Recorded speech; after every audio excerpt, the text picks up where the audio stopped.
Cowboys suck. Is there anything there? Anything? Brandon, go ahead if you want. Yeah, I mean, oh Lord. You like how I said, "Is there anything there?" Because I don't think there's anything to talk about. But Yeah, I whatever.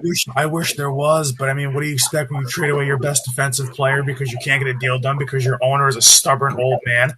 This is all about Jerry Jones. Yep, it's all about Jerry Jones, and then I'm not just all about Jerry Jones, but also it's just you know it's ridiculous that they seem to think that they have the pieces there to win because Jerry Jones still believes that they can win, which is hilarious. I mean, listen, I understand that you want to believe that, but you have to call a spade a spade. Your team is trash.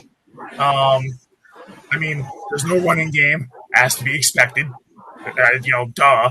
You got rid of your 1,000-yard running back last season. You're giving 31 to the Bears. Also, as your line deteriorates, your running game's automatically going to regress. Just common sense. Yeah, your line is terrible, and you didn't do anything to really fix it. You just let all the old guard just walk. The defense looks dead. The defense looks dead. That was my reaction. The defense is letting Caleb Williams just throw pretty much prayer balls and like leaving guys wide open that I could throw touchdowns to. There was one touchdown. It was like 4th and goal where the Bears scored. There was nobody around DJ Moore. There was nobody in 15 yards in the back of the end zone. I'm like, bro, where is the coverage? It's like, I mean, I even said it. I said it before the season started. I said, does Dallas have a defense? No. Do they have an offensive line? No. Do they have a running back? No. And guess what? And we said the same thing all year. It does not matter if they have Lamb and a good wide receiver too. Because you know what Dak Prescott has had pretty much his whole career in Dallas? A good wide receiver 1 and a 2. You know what he's won in Dallas in 10 years? Nothing. So, did he seriously miss that field goal? Are you freaking kidding? I'm so done. I'm so done. I'm so done with this football game. Please, for the love of God. Do you know what bothers me the most about we're not even Cowboys fans. You know what bothers me about Cowboys people? What gave it away? The thing that bothers me the most about the Cowboys is how delusional their fan base is every year. Oh, we got CeeDee Lamb. Oh, we got George Pickens. Oh, Dak Prescott had an MVP year 2 years ago before he got hurt. Blah, blah, blah, blah. Yeah, where's your defense? Where's Micah Parsons that you traded away? Where's your running back? Where's your offensive line? You don't have anything that is needed to win a football game, let alone win multiple football games, let alone win a playoff game, and let alone win a Super Bowl. So shut your stupid ass up. Really quick, does Kenny Clark make a difference for this team? No.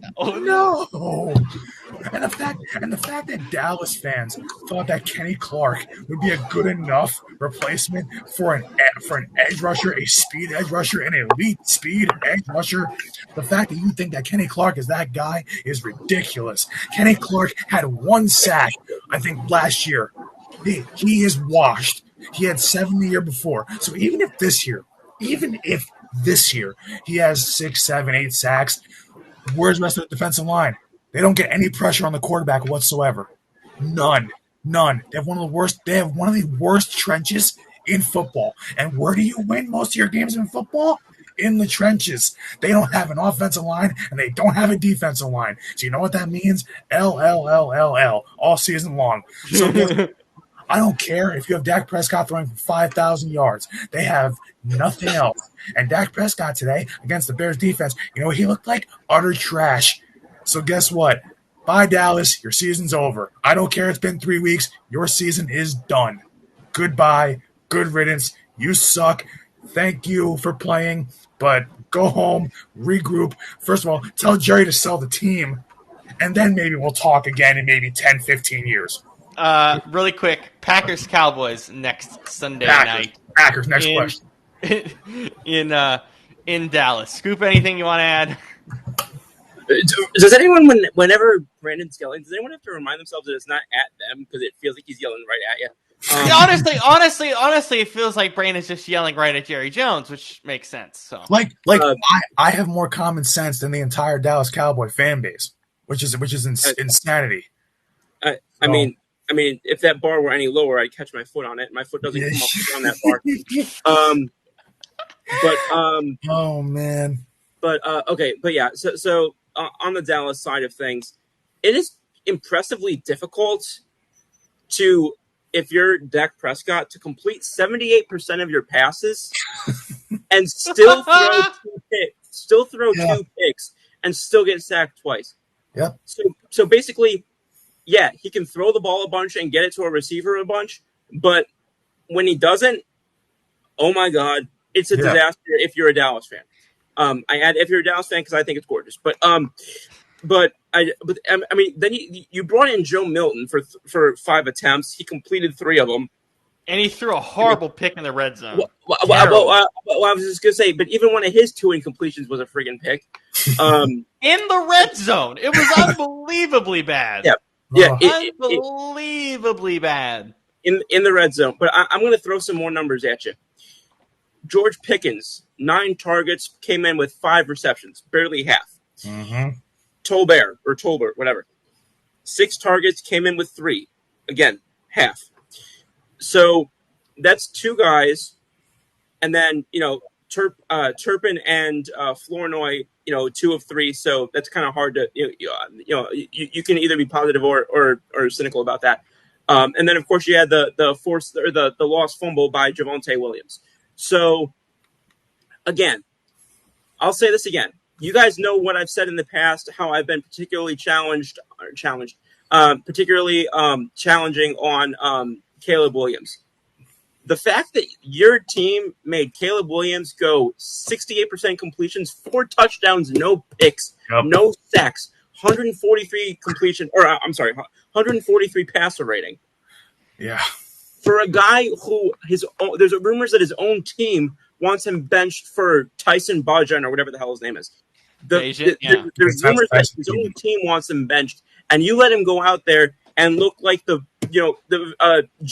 almost said Vince McMahon, Jim McMahon 2.0. So the fact that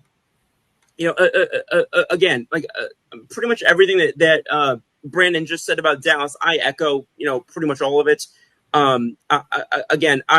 I definitely localize the blame.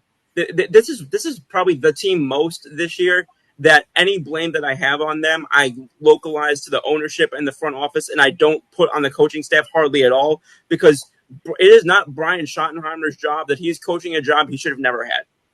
Yeah, that's fair. Like, that is not to disrespect what Schottenheimer or his father or anybody in that family has done in the game of football. There's a lot of good football people in that family, but just being a good football coach 15, 20 years ago when there was a Bush in office doesn't translate to the fact that you can coach the Dallas Cowboys in the NFC East as the head coach today, especially when you got another J word that I won't say on air,